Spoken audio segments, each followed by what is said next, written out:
जय जगन्नाथ सांग मैंने आज ना मु गाजर हलवा बनई घरे आ गाजर हलवा बहुत इजी केमती तैयारी करें प्रेशर कुकर रे मुझे आज तैयारी करी आ गाजर हलवा छोट पिला मानक बहुत भल लगे। आबे चलते आम गाजर हलवा तैयारी करवा से मु हाफ केजी गाजर नहीं आकु काकुड़ी ग्रेडर रे मु ग्रेड करके नहीं जाइए। आबे से गाजर सब मु प्रेशर कुकर रे नहीं जाऊँ देखु प्रेशर कुकर रे गाजर सब देदेबा दे सारापर मुझे 1.5 कप क्षीर भी ढालीदेवी 1.5 कप क्षीर सहित आ 3-4टा गुजराती आम पकईदबा पकईकी आम सीटी देदेबा गोटे ना 2टा सीटी दबा। और गाजर हलवा ना बहुत समय लगे एमती जदि कढ़ई रे एमती भाजी भाजिका करवा ना तो बहुत समय लगे गाजर हलवा।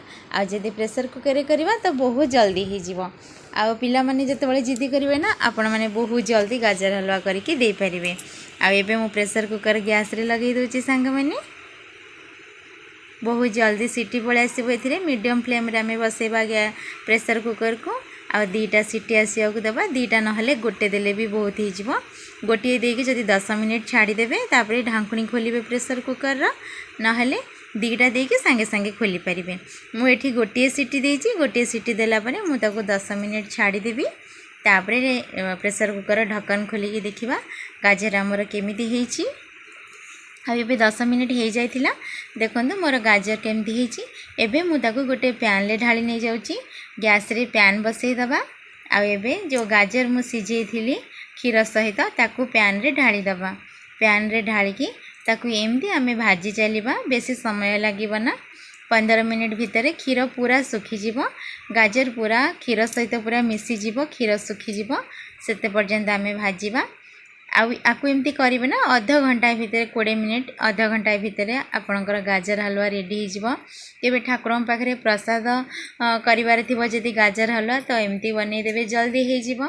आबे देखंतु मु ताको सब चलौची गाजर हलवा को धीरे धीरे देखंतु केमती क्षीर सुखी आसिलानी गाजर रो क्षीर कमी गलानी बेसी समय लागबनी।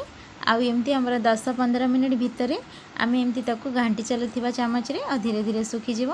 एबे क्षीर मोर सुखीगला परे आम देसी घी पकेबा ए 4-5 चामच। आउ एमती कले ना आपणकर घी भी कम लगे जो मान देहरे घी जाए ना गैस प्रॉब्लम से माने बेसी घी खाई परिबे ना तो एमती कले घी भी कम खर्च हम जितेबाला क्षीर पूरा सुखीजिव ना सेतेबाला आपण माने 2-3 चामच ना जतिकि आपण पसंद अनुसार घी पकेबे घी पकेकी ताको आउ 2-4 मिनिट भाजी नेबे एमती देखंतु धीरे धीरे केमती सुखी गलानी ड्राए हो गलानी पूरा। आ गाजर जो पूरा अलग अलग होईची खाइला बेले ना एमती बहुत टेस्टी लगे। आ एबे सेथिरे मु किछि टुकड़ा काजू पके देछि काजू को पकेकी आउ 2 मिनिट आमे ताको चले नबा एमिति काजू को पके 2-4 मिनिट भाजिला परे देखंतु केते सुंदर भाबेरा हमर भाजी हो गलानी घी सहित गाजर आउ काजू बादाम। एबे सेथिरे आमे चीनी पकेबा चीनी पाउडर करवा किछि दरकार नहीं एमती गोटा चीनी आपणक हिसाब रे जेतिकी मीठा खाती से हिसाब रे चीनी नेबे। मुझे आधा केजी गाजर नहीं से 1.5 कप क्षीर देकी सिझेइली आ इधरे गोटे कप रु टिके अधिक मु चीनी पकेइछि। चीनी एमती पछरे पकेबे आगुरु जमा पकेबे ना भाग माप पूरा ठीक हम नहले बहुत अत्यधिक मीठा हो जिवो। आ एबे मु चीनी पकेइली चीनी भी भल भाबे गाजर सहित मिलई गलानी। आ एबे सेथिरे मु आउ 2 चामच गुआ घी पकई दूची देखिले तो गाजर हलवा केते कम समय रे हो जाउची। आ एबे सेथिरे मु किछि काजू आउ किछि पकई दूची एबे ताकू पकईकी आमे गोळेई नबा गोळेई नै सला परे आमे गैस को ऑफ कर देबा। आ एबे हमर गाजर हलवा रेडी हो गेला। एबे आपण ताकू ठंडा कर देबे 5 मिनिट तापर आको सर्व करिवे बहुत टेस्टी लगिवो। आकु पछरे गुजराती गुंड पकेबा बिल्कुल भी दरकार नहीं कहीं ना मैं सिझेला बेले गुजराती गुंड पकईथिली।